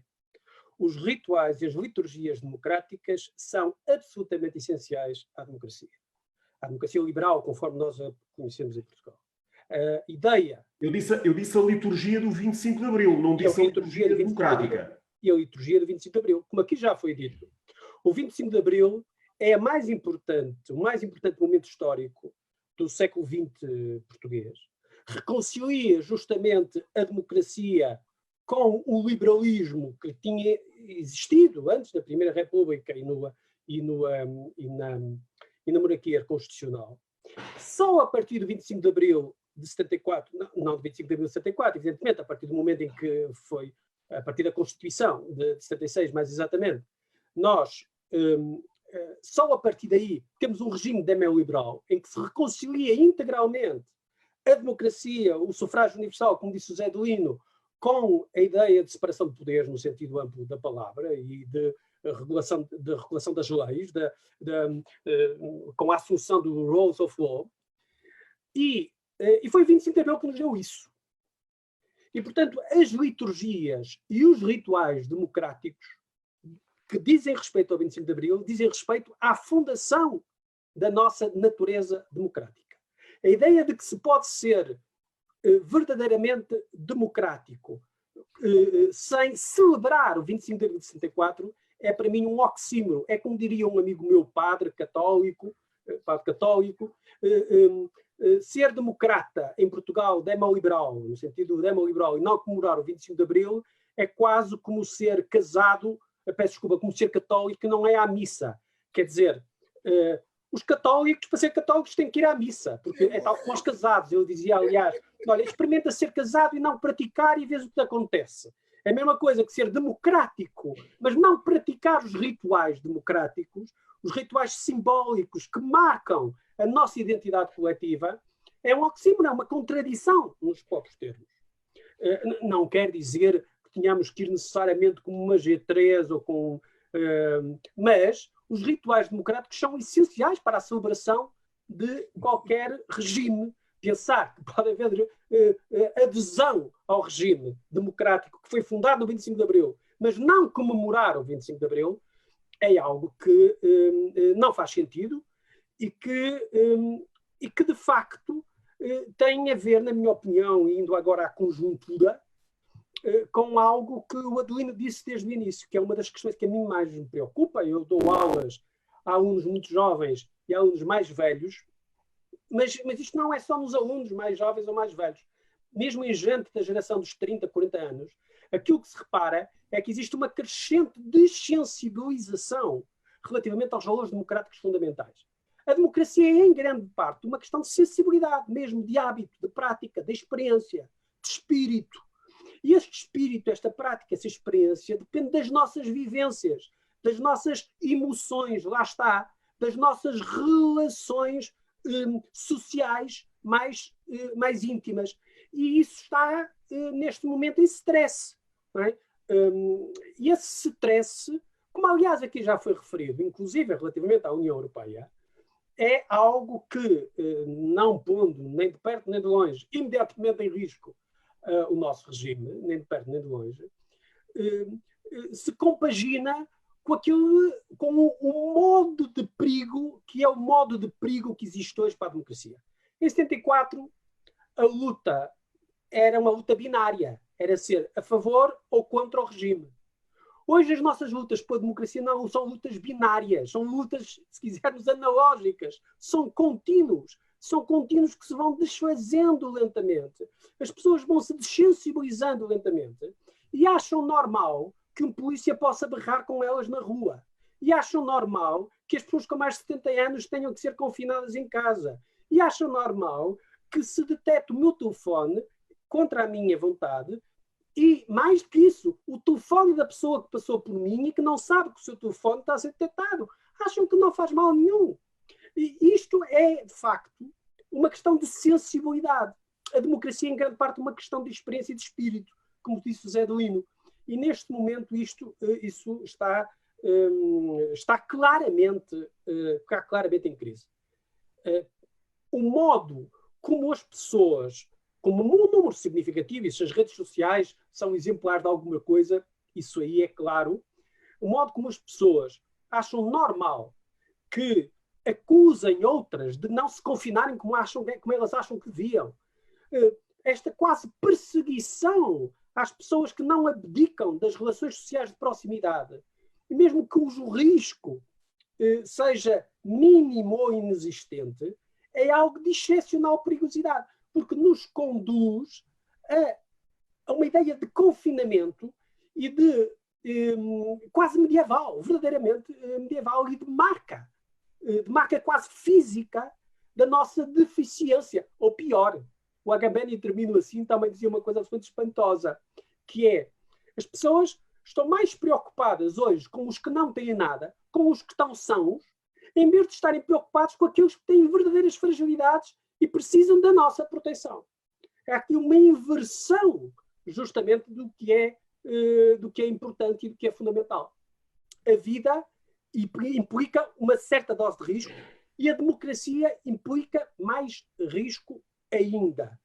E a ideia de que se pode viver democracia e de que se pode viver tucur sem risco é uma ideia que pode destruir as nossas liberdades.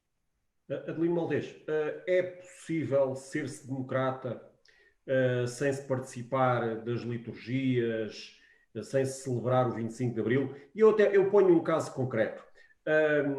Alguém que, reconhecendo-se e sentindo-se democrata, acha que o 25 de Abril lesou porque perdeu tudo e acha que a transição para a democracia devia ter sido feita de outra maneira, não querendo com isto dizer que essa pessoa não é favorável ao regime democrático.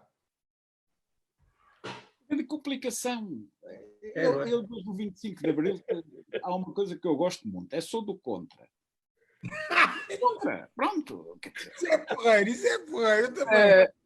Agora, se eu olhar ao meu currículo político, alguns não reparam, eu até aos 30 anos fui adjunto de 6 governos deste regime. 6! Começando no 6º governo provisório. Foi a minha primeira participação como adjunto de um ministro que era do contra, que era o meu querido Magalhães Mota, que eu fui adjunto. Estava sempre no contra. E aqui gerou-se um discurso dos donos do 25 de Abril. Isso é que eu não suporto de maneira nenhuma. Porque eu daqui a bocado estou a ver como donos do 25 de Abril os gajos que andaram a sitiar a Assembleia Constituinte, de onde veio a Constituição de 76. Não, mas que é isto? Pensa que eu sou parvo? Estou a ter como professor de democracia gajos que andavam em movimentos totalitários, quer dizer, que só chegaram à democracia pluralista para aí uns 5 ou 6 anos depois. Eu gostaria de recordar só 2 coisinhas. Depois da Constituição da Assembleia Constituinte, de onde veio a Constituição de 76, que é a nossa matriz, e isto é fundamental,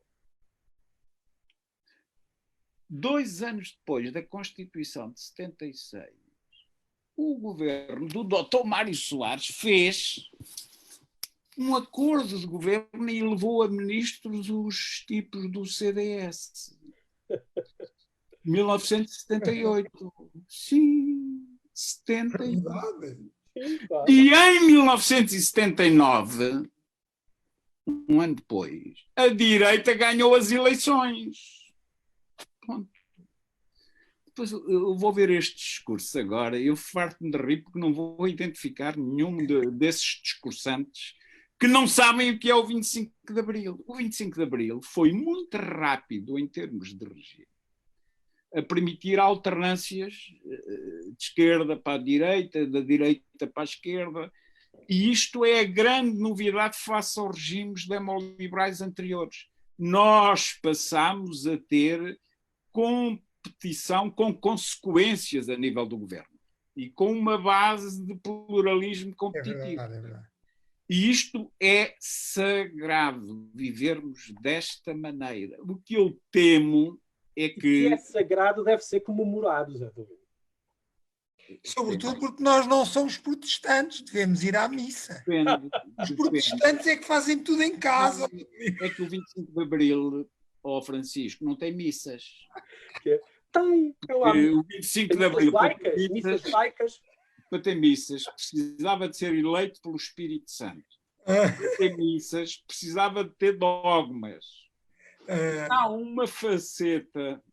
Mas para o Francisco, o 25 de Abril tem dogmas. Ele enunciou... Não tem. Tem o dogma da liberdade. Não tem. O 25 de Abril acabou com os dogmas. Menos o da liberdade, Zé Delino. Menos o do constitucionalismo, da separação de poderes. A democracia tem dogmas. O princípio da separação de poderes, do não são dogmas. Do voto universal, são dogmas democráticos. Não são dogmas, porque senão tinha profetas, tinha santos. E tem profetas. Tinha tipos que falavam diretamente com a divindade. Eu aqui no 25 de Abril não tenho dogmas, tenho Constituição, tenho Estado de Direito. O Estado de Direito é o nosso dogma democrático, Zé Delino. André, quer desempatar? Nós não falamos pela Bíblia, falamos pela lei. Vamos deixar o assistência à família. Agora, Perguntam outra vez, e as cerimónias do 25 de Abril? Se eu lá pudesse fazer o meu discurso, fazia-o assim, fazendo recordar quem são os inimigos do 25 de Abril. Não vos vou enumerar, porque felizmente, na democracia não há inimigos, há adversários que são concorrentes. E a melhor conquista do 25 de Abril, vou citar a Maria Antónia Paula, não sei quem sabe. Sabemos, conhece. É a mãe do senhor, daquele senhor que nos governa. A Maria Antónia Paula teve há um ano uma intervenção televisiva que me definiu o 25 de Abril, que eu gosto de recordar. A Maria Antónia Paula era uma esquerdista, oposicionista ao salazarismo, que fantasiou a direita. E disse isto que é fundamental, que também me aconteceu. Epá, graças ao 25 de Abril passei a ter amigos de direita, coisa que era impossível antes do 25 de Abril. E começámos a conversar uns com os outros. E a grande conquista de Abril é a direita e a esquerda. Os maçons e os republicanos, os monárquicos, eu por acaso sou, e os outros. Epá, passaram todos a falar uns com os outros sem necessidade de se matar. A grande conquista do 25 de Abril foi, felizmente, não ter havido guerra civil. E eu estava disponível para entrar numa guerra civil e andar aos tiros contra os adversários. E acabei por não matar aquele que depois vai ser o meu amigo e convivente. E acabámos por conversar uns com os outros. E acabámos de viver. E acabámos por ter, desculpem, a grande conquista de Abril é aquilo que temos hoje no Parlamento. Todos os partidos que lá estão, ou já foram governo, membros, sócios, eleitos para isso, ou foram com um acordo de governo, e Portugal é o único parlamento da tal Europa que é totalmente inclusivo. O Bloco de Esquerda está tramado porque fez a geringonça e está vinculado agora por não sei quê, e aprovou os orçamentos. O PC está tramado porque já faz parte do sistema que era de nós sem o PC. Já fazia há muito tempo. Já fazia há muito tempo, foi lento o processo de agiurnamento. O PS é o que sabe, vira o disco e toca mesmo, o PSD é o que sabe, o CDS é o que sabe. Ora bem, isto é que é o 25 de Abril. O 25 de Abril não é o que estava antes, é a consequência. Claro. E a consequência disto foi ter que os aturar, ter que falar uns com os outros. Vamos deixar aqui o André pronunciar-se sobre ciência. Pedir ao capitão batata com bacalhau e ao general de 3 pontos com não sei o quê, que me venha cá ensinar o que é o 25 de Abril. É não perceber que depois a seguir nós andámos, bem me lembra, a proteger o capitão tal, quando ele estava fugido e tivemos que levar não sei o quê, e que nisto andaram todos, e que convivemos e somos, nesse aspecto, uma das melhores democracias da Europa. Conseguimos aturar-nos todos, lemos-nos uns aos outros, vivemos em conjunto, continuamos numa aventura em conjunto e nisso vamos ter força para o dia seguinte à pandemia, para sabermos quem são os inimigos. O Francisco já tentou entrar muitas vezes no esquema e eu diria o seguinte, só a última coisa. Nós estamos a falar em quê? Num sistema de internet, num sistema onde há soberanias privadas, donas disto a nível mundial. Nós estamos a utilizar o sistema das telecomunicações e das redes, das tipas que são a Mel, não sei quê, e eu não sei quanto, que têm os meus dados todos, que fazem parte de multinacionais. Quando é que nós começamos a discutir que a grande ameaça nossa são estes soberanos privados que não precisam de uma lei para saber os meus dados todos, porque sabem a que horas é que eu estive a falar, com quem é que estive a falar, e isto pode ir parar. Quando é que nós percebemos que há outro inimigo? Dados de graça ou supostamente de graça? Também, mas isto é uma ameaça que não é só por causa da pandemia. André, vamos... Que era nós! Lindo, agora temos que dar a seguir temos que dar assistência à família e os nossos ouvintes, quaisquer que eles sejam, também, diga lá. André, acaba a televisão e acabam os telemóveis e eu então é que morro. Não, mas não. Vamos deixar aqui o André pronunciar-se. Então, pronto, eu agora vou fazer uma espécie de síntese desta última parte, que eu acho muito divertida. E quer dizer, fazer aqui a bissetriz imaginária, que eu acho que temos todos razão. Eu, em primeiro lugar, portanto, também acho que há liturgias, pode não haver dogmas e até há equivalências, mas nós não somos protestantes, os protestantes é que vivem a relação com o divino em casa, fechados, só a rezar e tal. Os católicos vão à missa e têm liturgias públicas, pronto. Acho que isso, eu estou a brincar, mas acho que tem um certo sentido, é o sentido do coletivo, da vivência, da experiência metafísica em comunhão, em deliberação. Lá está, é o acontecimento da política não individualizado. Quer dizer, pronto, dito isto, também é óbvio que é verdade. E, portanto, o 25 de Abril é um momento fundador que propiciou o que se passou a seguir, é o ponto de viragem fundamental, apesar de haverem muitas continuidades com os regimes anteriores, sobretudo com a monarquia constitucional e a Primeira República, em termos de património do liberalismo político e do governo representativo e da delegação, tudo isso já existia. Pronto, portanto, isso é um elemento, mas realmente o 25 de Abril é um ponto de mudança fundamental e eu acho que isso deve ser celebrado.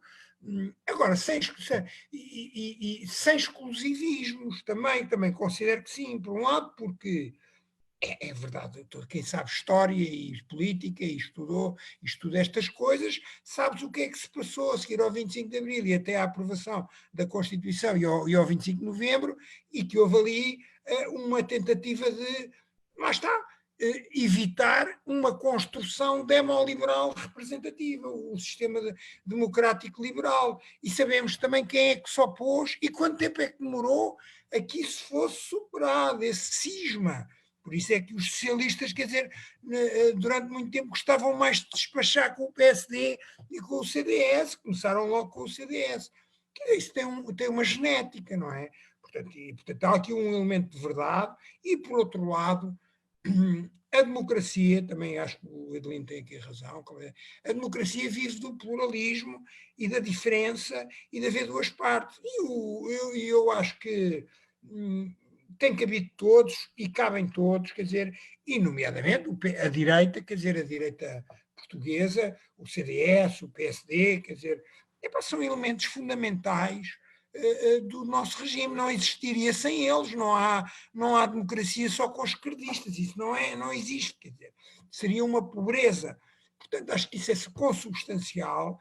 E, portanto, e sempre houve esta dissensão com visões diferentes, aqueles que gostam mais de enfatizar o que realmente o 25 de Abril propicia, mas depois é o 25 de Novembro que vem consolidar essa porta aberta, porque no meio houve ali uma tentativa de fazer uma inflexão noutro sentido. Acho que isso é preciso ser dito. E, portanto, acho que isso também deve ser valorizado. E, portanto, acho que a direita portuguesa, que sempre há visões diferentes, não me choca isso. Acho que é uma direita plenamente democrática, plenamente integrada, mas também se disséssemos todos o menos seria um problema. E em relação a isto, eu, aliás, acho que depois às vezes há estratégias mais centristas e estratégias mais puxar o sistema mais para a direita. Isso é inteiramente legítimo, todas têm vantagens e problemas e inconvenientes. Eu acabo, se calhar, porque todos nós temos que dar talvez assistência à família e os nossos ouvintes e áudio que nos veem, que nos ouvem também. Quer dizer, eu ao contrário, e aqui divirjo um bocadinho do Francisco, embora eu perceba a preocupação dele, eu acho que o Dr. Rui Rio tem dado um exemplo é uma estratégia centrista, que também tem custos, porque isso pode gerar indiferenciação ao centro, e isso não é uma coisa que eu acho muito boa. mas acho que é uma atitude construtiva. Ele é um bocado desajeitado. Eu entendo essa coisa que ele disse, agora não podemos criticar o governo, quer dizer, porque ele é assim, também era assim com a malta da cultura, quando era presidente da Câmara, ele é assim. Agora, eu acho que é um democrata estruturalmente, é um tipo construtivo. E a direita também, quer dizer, o que é que nós seríamos sem o CDS? O CDS é um elemento estrutural. Agora tem uma direção que acha que a gente devia ficar em casa e ou no máximo, no mínimo, devia ir de máscaras, etc. Pronto, quer dizer, não vão deixar de ser democratas por isso, quer dizer. Pronto, e tento terminar aqui na esperança de que possamos ir dar assistência à família. Eu questionava aqui o Francisco, que no fundo também tem um papel central aqui na gestão do debate, se fazemos mais uma curta ronda ou se damos o debate por encerrado por aqui. Talvez 1 minuto a cada um. Eu queria dizer uma coisa também. Pronto, então deixem-me só lançar um último tema, que é um tema que eu penso que é suficientemente genérico para vocês poderem dizer umas últimas palavras abrangendo uma série de situações e depois damos então por encerrado. Está bem? Então, eu queria focar aqui o facto do Trump ter sido eleito com uma agenda anti-globalização, mas uma agenda anti-globalização que já vinha do presidente Obama, do no more boots on the ground. Portanto, a América não se começou a fechar com o Trump, já se vinha a fechar, esse fechamento da América acelerou-se. O Trump evocou o retorno da indústria aos Estados Unidos e essa agora é uma questão que se põe a outras administrações. Ainda recentemente ouvimos o Macron lembrar que não podemos ser ingênuos relativamente à China. Há países a tomar medidas para os chineses não aproveitarem todo este problema, toda esta fraqueza económica para virem adquirir ativos importantes ou mais ativos importantes. E a questão que eu ponho, mais uma vez em jeito provocatório, é: o Donald Trump teve razão antes de tempo? E passava aqui a palavra então ao Francisco. Minuto. Eu sei, é um desafio. 2 minutos e meio. É um desafio. Francisco. Só 2 coisas.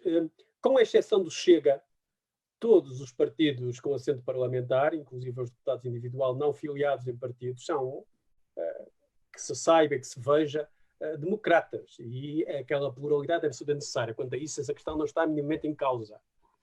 A questão é das liturgias. Claro que o 25 de Abril não é o momento. Bom, o 25 de Abril é, claro, um golpe de Estado, naquele dia específico, com aquela narração que hoje conhecemos específica, mas o 25 de Abril é esta transformação que se consumou com a Constituição de 76. E esta transformação que se consumou com a Constituição de 76 é uma transformação que merece um lugar, por muito que o Zé de Lino não goste, no altar da nossa liturgia política, porque é absolutamente nuclear para o que Portugal é hoje. Eu não tenho nenhum problema em pôr uma vela ao 25 de Abril, não é por isso que me torno um fideísta dogmático por tê-lo que fazer. Quanto ao Sr. Trump, não, o Trump é um bom exemplo, na minha opinião, de que como muito do que se está a passar neste momento em Portugal não pode ser tratado com placidez. Com placidez. A nossa democracia é uma boa democracia. Os próprios indicadores internacionais dizem que Portugal é uma boa democracia nos seus vários indicadores. Globalmente, o governo tem gerido bastante bem esta situação de crise, o governo português, esta situação de crise em que vivemos.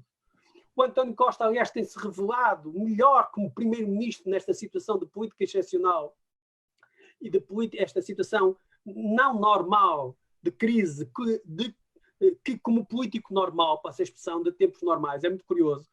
Tem a ver com o que o André disse, nas situações de crise, o poder executivo revela-se mais, tem mais poder, e o António Costa pôde, de facto, revelar-se com aliás, os próprios indicadores de popularidade dão sinal disso, e portanto o primeiro-ministro pôde revelar-se com uma agilidade e uma subtileza e uma sabedoria política, no sentido amplo da palavra, que até antes talvez não tenha tido. E, portanto, mas estes tempos mostram como o Trump mostra como estes tempos não podem ser tratados com placidez. O otimismo é muito bom, ninguém sobrevive, as comunidades não sobrevivem sem otimismo, mas ninguém diria que os Estados Unidos da América, com a tradição constitucional aparentemente mais sólida que se conhecia, com uma cultura política enraizada, com instituições absolutamente firmes e seguras, pudesse neste momento ver questionado alguns desses fundamentos, justamente a partir do Poder Executivo, que não tínhamos ilusões, que tem um grande apoio nos meios populares e na grande indústria e no grande capital americano. O Trump é mesmo uma ameaça à democracia, não só no mundo, mas também nos Estados Unidos. Alguns dirão que eu exagero, mas não sou só eu a dizer isto. Não é? O New York Times diz, por exemplo, que há claramente uma tentativa do Trump de usurpação constitucional, que vai e vem, que aparece e desaparece, conforme as relações fácticas de poder, e que, portanto, estes tempos não exigem da nossa parte, daqueles que acham que têm algumas responsabilidades e algumas obrigações cívicas, uma atenção especial, não uma paranoia relativamente aos pormenores, mas uma atenção especial aos pormenores. Os Estados Unidos tiveram momentos de fechamento ao exterior e momentos de abertura.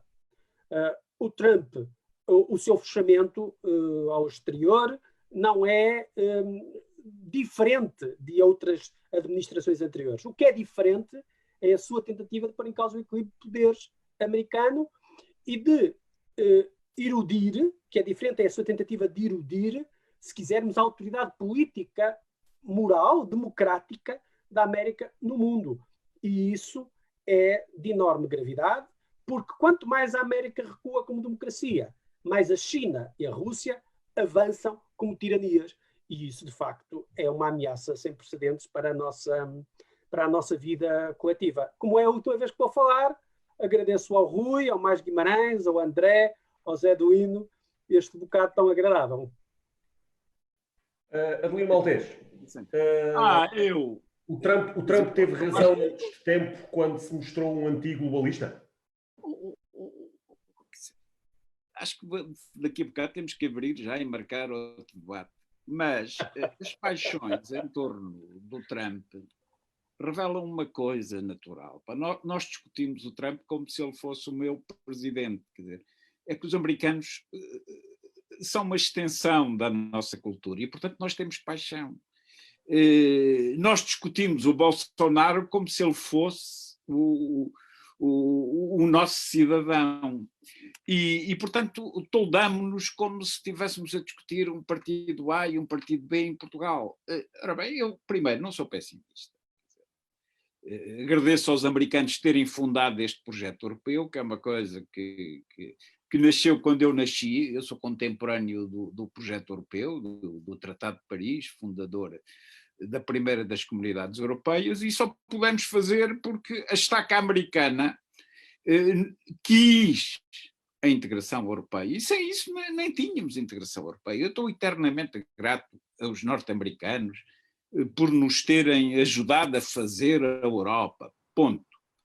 Segundo, não estou nada preocupado com o problema da democracia americana, porque aquilo que é o folclore anti lá aquele senhor que está lá, quer dizer, se calhar não é bem assim. A América já se fechou várias vezes. Eu estou-me a lembrar que no fim da Grande Guerra de 14-18, nós, quando montámos o esquema notável da Sociedade das Nações, os americanos ganharam os republicanos e nem sequer foram sócios da Sociedade das Nações e deram origem depois ao que aconteceu com a subida do Hitler ao poder, porque os americanos fecharam-se.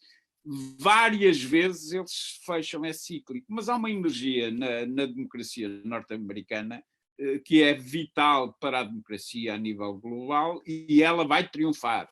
Segundo,